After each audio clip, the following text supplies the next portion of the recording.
গল্প চালাক শেয়াল ও কুমিরের পরিবার। এক ছিল এক চালাক শেয়াল, যার নাম ছিল সোনাই। সোনাই ছিল বনের সবথেকে বুদ্ধিমান শেয়াল। সে সব সময় তার বুদ্ধি দিয়ে সব সমস্যা সমাধান করতে পারত। বনের অন্য প্রাণীরা তাকে খুবই সম্মান করত, কিন্তু সোনাইয়ের মজা করতে ভালো লাগত এবং প্রায় সে তার বুদ্ধি দিয়ে অন্যদের ঠকাত, যদিও ক্ষতি করার কোনো ইচ্ছে তার ছিল না। একদিন সোনাই নদীর ধারে ঘুরতে ঘুরতে দেখল পানির নিচ থেকে কিছু চোখ জ্বলজ্বল করছে। খুব মনোযোগ দিয়ে তাকাতেই সে বুঝল ওই চোখ কুমিরের। হ্যাঁ, এক বিশাল কুমির ছিল, যার নাম ছিল কালু। কালু কুমির তার পরিবার নিয়ে এই নদীতেই বাস করত। নদীতে কুমিরদের রাজত্ব, কিন্তু সোনাই ছিল এমন এক প্রাণী যে কুমিরদেরও বোকা বানাতে পারত। সোনাই ভাবল, এই কুমিরটা যদি আমাকে ধরতে চায় তাহলে তো মজা হবে। দেখি কেমন করে সে আমাকে ফাঁদে ফেলে। সে একটু সামনে এগিয়ে বলল, এই যে কালু ভাই, আমি আজ তোমার সাথে এক প্রতিযোগিতা করতে চাই। কালু কুমির একটু অবাক হয়ে সোনাইয়ের দিকে তাকিয়ে বলল, কিসের প্রতিযোগিতা? সোনাই হেসে বলল, আমি জানি তুমি মনের সবথেকে শক্তিশালী কুমির, কিন্তু আমি দেখব তুমি কতটা চালাক। আমি তোমাকে ফাঁকি দিতে পারি কিনা সেটা দেখব। কালু কুমিরের মধ্যে প্রতিযোগিতার উত্তেজনা জাগল। সে সোনাইকে বলল, ঠিক আছে, আমি রাজি। তুমি যা চাইবে করো, আমি তোমার চ্যালেঞ্জ নিতে প্রস্তুত।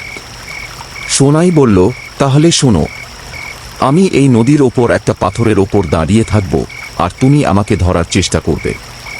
যদি তুমি আমাকে ধরতে পারো তাহলে আমি তোমার অতিথি হব, আর যদি না পারো তাহলে তোমাকে আমাকে নদীর অন্য পাড়ে নিয়ে যেতে হবে। কালু কুমির এই প্রস্তাব শুনে মনে মনে ভাবল, এই তো সহজ ব্যাপার, আমি তো পানির রাজা, আমি তাকে এক নিমিষেই ধরে ফেলতে পারব। সোনাই পাথরের ওপর দাঁড়িয়ে গেল, আর কালু কুমির পানির নিচ থেকে আস্তে আস্তে তার দিকে এগিয়ে গেল। সে যখন সোনাইয়ের কাছে একদম পৌঁছে গেল, তখনই সোনাই ঝট করে লাফ দিয়ে অন্য পাথরের ওপর চলে গেল। কালু কুমির হতভম্ব হয়ে গেল।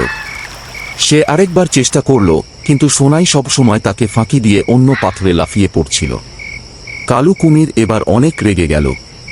সে বুঝতে পারল যে সোনাই তার সাথে খেলছে, কিন্তু প্রতিজ্ঞা করেছিল বলে সে হাল ছাড়তে পারল না। 3-4বার চেষ্টা করেও যখন সে সোনাইকে ধরতে পারল না, তখন সে সোনাইকে বলল, ঠিক আছে, তুমি জিতেছ, এখন আমি তোমাকে নদীর অন্য পাড়ে নিয়ে যাব। সোনাই হেসে বলল, তাহলে চল কালু ভাই, আমি প্রস্তুত। কালু কুমির খুবই বিরক্ত হয়ে সোনাইকে তার পিঠে উঠতে বলল। সোনাই দ্রুত তার পিঠে উঠে বসল, কিন্তু সোনাই যেহেতু খুবই চালাক ছিল, সে বুঝতে পারছিল যে কালু কুমির তাকে আবার ফাঁকি দেওয়ার চেষ্টা করবে। নদীর মাঝপথে পৌঁছানোর পর কালু হঠাৎ থেমে গেল। সে সোনাইকে বলল, তুমি কি জানো, আমি আর তোমার সাথে খেলতে পারছি না, আমি এখন তোমাকে খেয়ে ফেলব। সোনাই একটুও ভয় না পেয়ে বলল, ওহো কালু ভাই, তুমি তো আমায় জিতিয়ে দিলে, আর এখন এ কথা বলছো?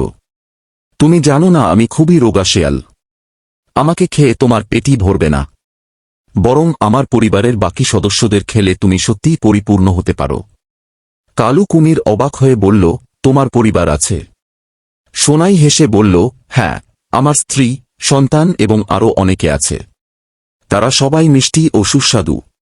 তোমার পরিবারের জন্য আদর্শ ভোজ হবে। যদি তুমি চাও আমি তোমাকে তাদের দেখিয়ে দিতে পারি। কুমির এ প্রস্তাব শুনে আরও আগ্রহী হয়ে উঠল।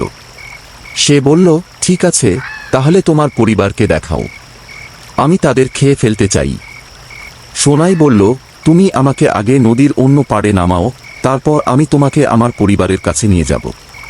কালু কুমির আনন্দে সোনাইকে নদীর পাড়ে নামিয়ে দিল।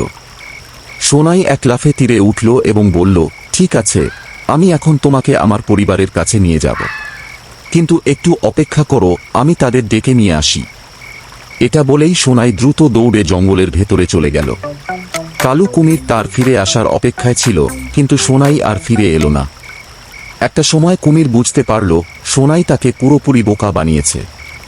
তিনি লজ্জায় মাথা নিচু করে নদীর পানিতে ডুব দিলেন। এইভাবে সোনাই তার বুদ্ধি দিয়ে কুমিরকে বোকা বানিয়ে নিজে বাঁচল এবং কুমিরের পরিবারের জন্য আরও একটি দিন নিশ্চিত হল। সোনাই আবার জঙ্গলে ফিরে গিয়ে হাসি মুখে বলল, আজকের দিনটাও আমার বুদ্ধির জয়। সেই দিন থেকে কুমির এবং তার পরিবারের সবাই বুঝে গেল যে চালাক শেয়ালের সাথে প্রতিযোগিতায় জেতা এত সহজ নয়। ধন্যবাদ আপনাদের সবাইকে। সবাই আমার এই চ্যানেলটি লাইক কমেন্ট সাবস্ক্রাইব করেন।